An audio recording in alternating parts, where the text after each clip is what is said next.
Welcome to episode 2 of our 4-part mini-series on the 2020 Toyota Corolla Hatchback.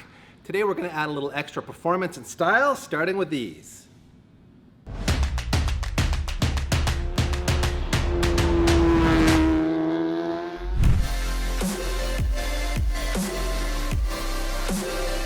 If you guys watched episode 1, then you'll know we've already taken our Corolla to the racetrack to baseline it to see how much we enjoyed it in completely stock shape.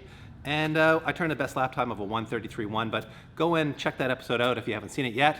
And now that we've done that, we felt like the two things that we wanted to address as far as adding a bit of performance goes is adding some grip, which we're going to do via that coilover that I showed you off the start, as well as a different wheel and tire package. We're also wanting to address the brakes a little bit because the pedal would get soft after 3 laps. So we're going to do a brake pad upgrade. And at the very end, we're also going to add a little bit of sound and style for you as well. So I think step 1 here is to get the car up in the air, get the wheels and tires off, and get to work.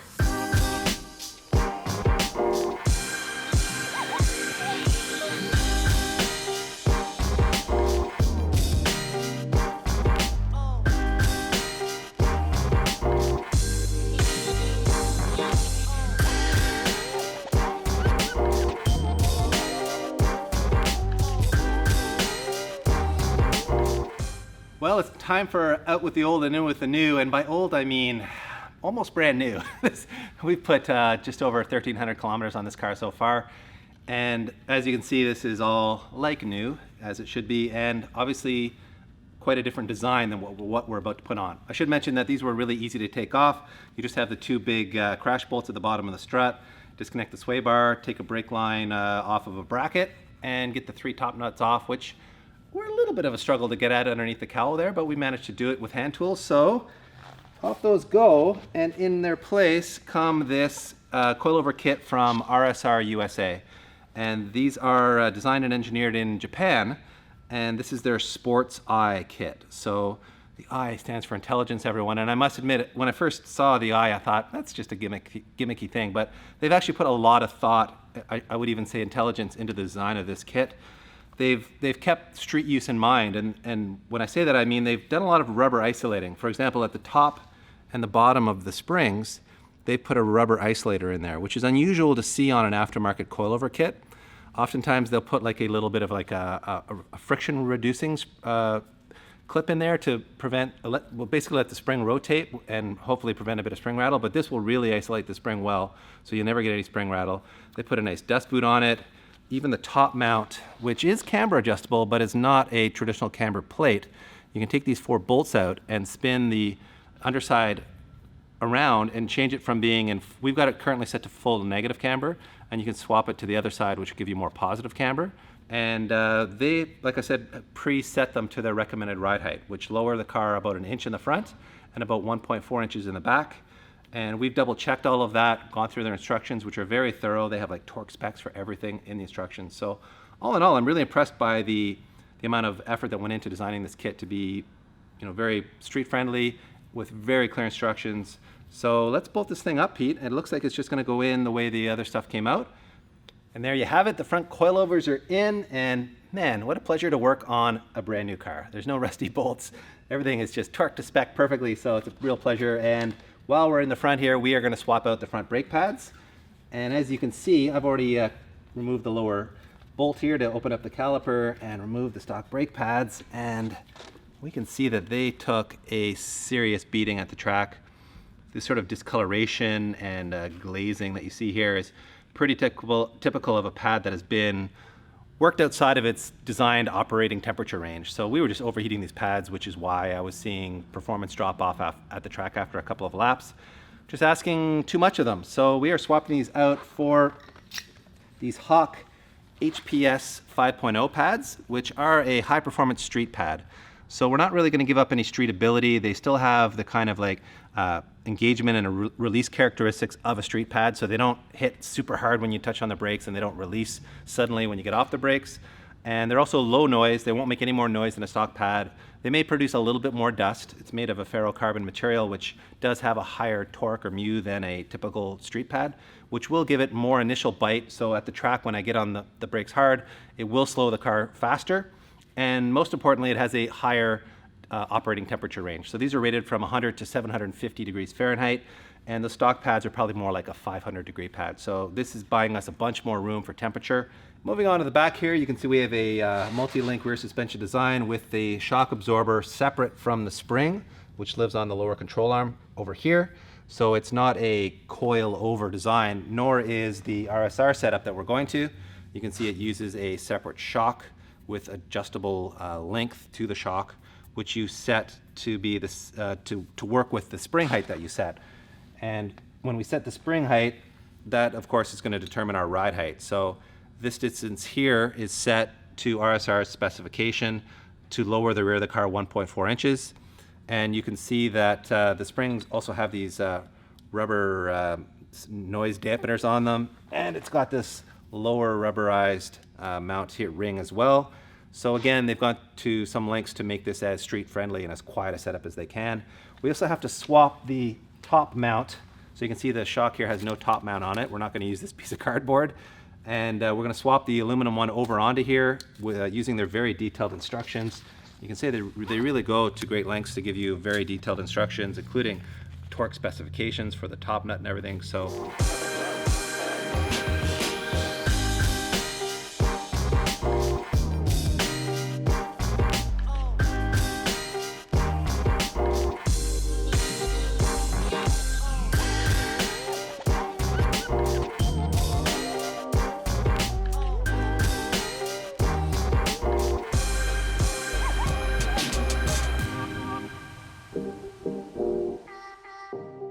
As you guys just saw, that was a pretty straightforward job. The shock just goes in with two 17 mil bolts on the top, which you actually access from the underside, not through the cabin of the car, which is a bit unusual, and a single nut that holds the bottom of the shock to a stud.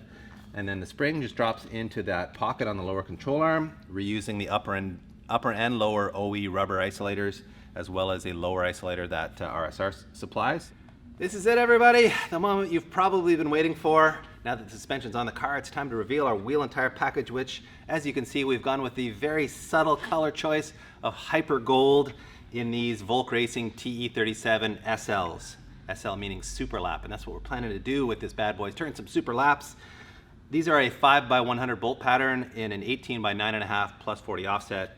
As you can see, they've got some nice sort of concavity to some dish, if you want to call it that, to the front face, which we really like. And obviously you can choose this wheel in subtler colors if that's your thing, but we thought, you know what, we've got, what's this blue called again, PT? It's called like flame blue. Why not hyper gold the flame blue and just make it as aggressive as we can here? So pretty stoked to see how these look on the car, and I'm pretty sure they're going to be aggressive fitment, so hopefully we're not going to have to touch these brand new fenders. We'll find out shortly.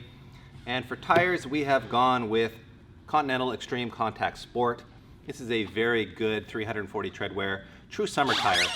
As you can see, it has a fair amount of siping in it, and that allows it to be a class-leading tire for rain performance. These things are fantastic in the wet, but they're also very good in the dry. We've done quite a bit of track testing on these tires in a variety of vehicles, and we found that they really outperform their tread wear rating in terms of like dry grip level. They perform extremely well on the track. And as you can see, they got like this big stable shoulder block that gives you that cornering power. And these two center ribs really give you a high-speed stability as well, and then the inside really is designed to sipe the water away. So it's a tire that we know will not compromise the ride quality, the quietness of the car on the street. So we know it's a true street tire, but we also know it's gonna up the ante quite a bit in terms of grip.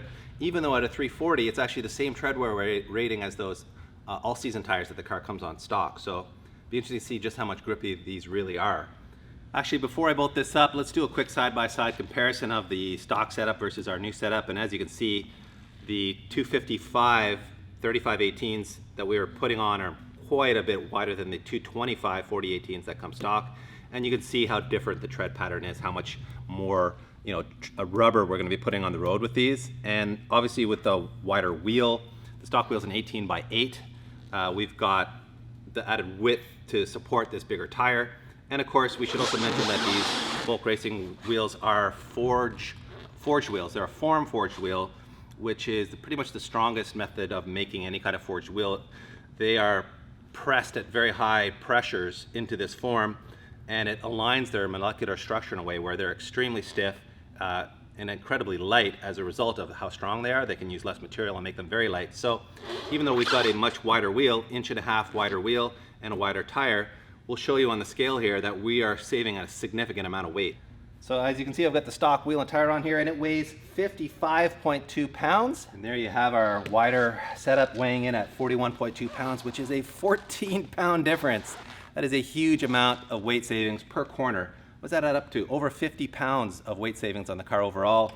And if you know anything about wheel and tire weight, it's unsprung mass, so having a lighter wheel and tire package will really allow the suspension to work better, allow the braking to work better. We've got a car made in Japan, we've got wheels made in Japan, so why not lug nuts made in Japan too, everybody?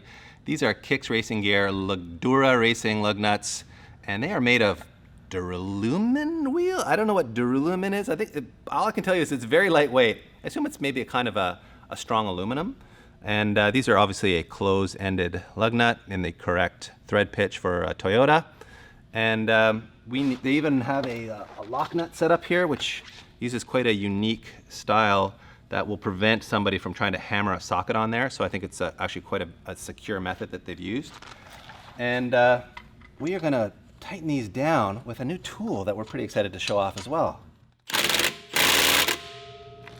See the way that thing stopped? That's because we are using our new Milwaukee anvil controlled torque wrench. It is obviously a 1/2 inch setup, and it has this extension on here, which I really like, because when you're putting on lug nuts, a lot of times if there's a lot of dish here, you can't get this in without the sort of the snub nose here of it hitting on the wheelbarrow. So having this extension is really handy.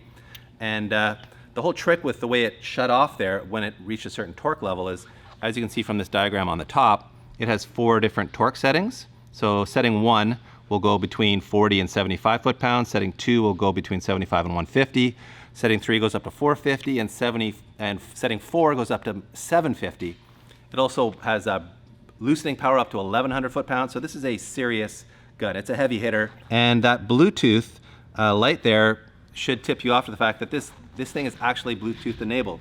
So you can download their app and keep track of where your gun is. You can also use their inventory system, so you can have a bunch of their tools that are Bluetooth enabled in your system. And you can set up a perimeter notification, so if somebody tries to leave the shop with your very expensive impact wrench, it'll actually ping your pocket and say, wait a minute, Ken's trying to steal your fancy new Milwaukee gun, everybody. Go shut that thing down. All right, everyone, moment of truth. Let's see how this thing looks on the ground.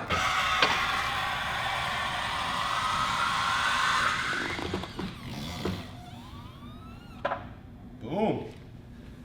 What do you think? Woo, that looks good. Did we give it the old 2-finger test? Oh, it's like 1.5 fingers. That's the professional tuning level. When you're lowering your car, you want that 1.5 fingers. That's the key. Man, that looks good. We're switching over here to the styling aspect of our build, and the first thing we're going to install is our optional Corolla spoiler. This comes on a lot of XSE models, and some of them it doesn't. So we're going to add a little bit more aggression to the rear end. I think this really sets the look off like that, and the install doesn't look to be too difficult. It's just drilling a couple of holes and using some sticky tape to bond everything.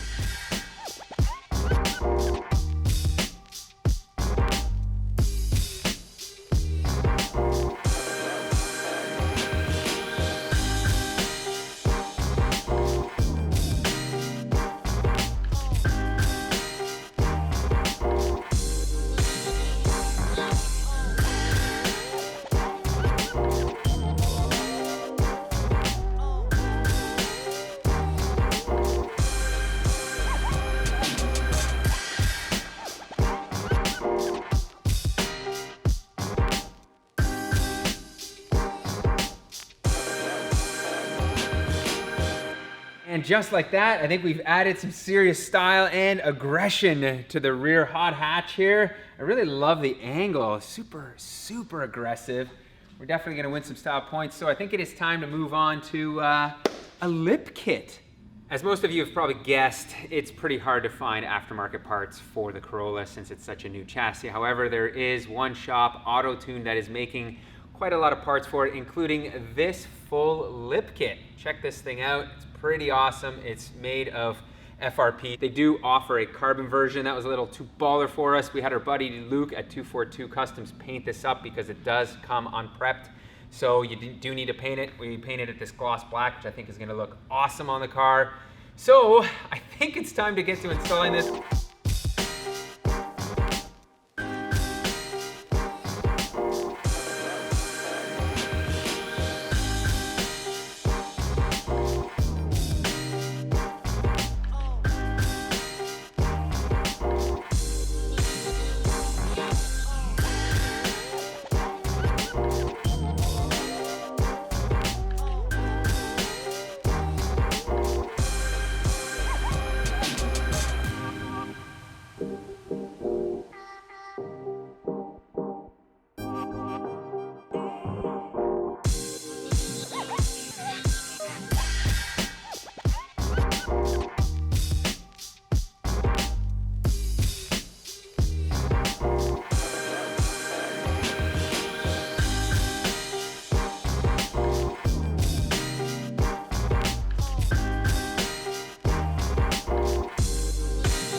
We are moving on to the performance side of things, and this engine, as great as it is, we're gonna go with the 2J swap.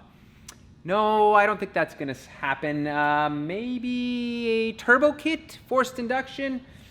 I just don't think we've got enough time in this episode to get that done. So maybe an intake.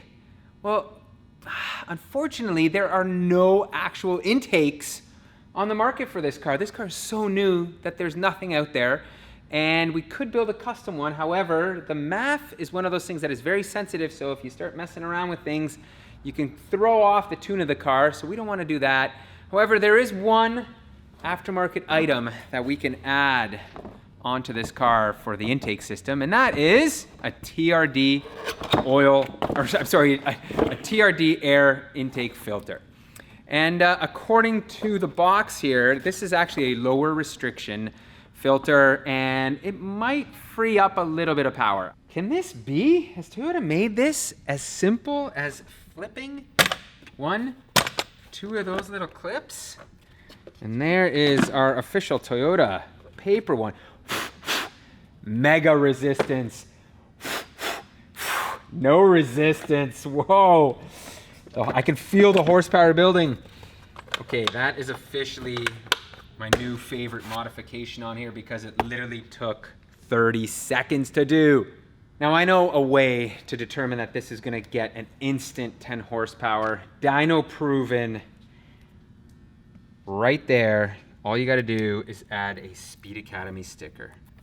We've got one more modification we want to make to this before we call it a wrap. And man, it's interesting seeing this car up in the air on our lift here because look at how flat bottom this is. They have really done a great job of making this all very, I guess fuel efficiency is probably the focus here rather than, you know, race car guys think about flat bottoms as about being for aerodynamics, but I think this is really about fuel efficiency in the case of this car. And look at these aluminum stiffeners that they've put in here. They've definitely gone to some lengths to make this chassis as stiff and as responsive as possible. And they put in a lot of heat reflective and sound deadening material down the center tunnel. And this is on a Corolla. This is stuff that 10 years ago you saw in like higher end sports cars. So to be seeing this on what is a entry level economy car is pretty amazing to me. And the exhaust system's quite interesting too. It starts at 60 mil up here at the downpipe, the tubing diameter, and then it necks down to like 54 mil here between the secondary cat and the resonator. And then it necks down again to 43 mil back here for the tail section, which is what we're going to modify. We're actually just going to remove the factory muffler and weld in a good old straight through noisemaker. And that's because we want to give this car a little bit of sound to go along with all the style that we've added and the performance too, of course, with the tires and the coilovers. So to make that love connection between the muffler and the rest of the exhaust system, we are using this Vibrant 2.5-inch stainless tubing. That of course is also a Vibrant muffler. And going up to larger diameter is going to present a little bit of a challenge. We're going to need a reducer, or I guess the opposite of a reducer, to go from this basically like 1 3/4 to 2.5 inch. And the fun part though is that we're going to do this ourselves. And I think it's a really fun way to show you guys how you can build your own partial exhaust system or a complete exhaust system for what is a more affordable and I think more challenging and fun way to do it. So those full complete, exhaust systems that are on the market for this car didn't really work with the lip kit that we have back here, so they really weren't a good option for us. So this is a way to make this lip kit work and give us the sound that we want out of the car. And it adds just a challenging sort of technical fun aspect for it too. So I think it's time for Pete to jump in here, maybe look at about where we want to cut this, figure out how we want to position the muffler, and do all those sciencey type things.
Well, that was a really fun exercise, although very time consuming. Building your own exhaust always takes more time than I anticipate, but as I said, it was a pretty fun thing to do. And originally I was gonna go 2.5 all the way through, but I said, you know what, let's start with the reducer from like 1.5 to 2 inches here. So I went 2 inches and then necked up to 2.5 to finish the whole exhaust system. And really, I don't think that makes a difference, but it fits that theme of Toyota necking down the exhaust and then me necking it back up at the end here. So I think there's one last thing left to do, and that is start this car, because I'm really anxious to hear what this sounds like. All right, PT, I'm stoked to hear how all your hard work sounds. So let's jump in the car and fire it up. I'm a little nervous. I don't know what this is gonna sound like. Oh, it's gonna be good. Ooh, very deep. Very, very deep.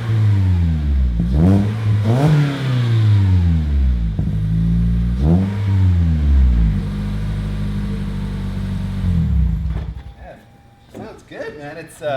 It's quite deep. Yeah, it's way deeper than I expected. It's kind of perfect. It is. It's not too loud. It's not going to drone. No, like I would say that's only maybe 20% louder than stock, if Yeah. that. Like it's a very subtle upgrade, but I really like it, and I'm excited to hear it on the street and at the racetrack, which is where we're headed next, everyone. But before we do that, we're going to do a quick alignment on this thing, because when you change the ride height, you need to realign the car. So we're not going to bore you with that.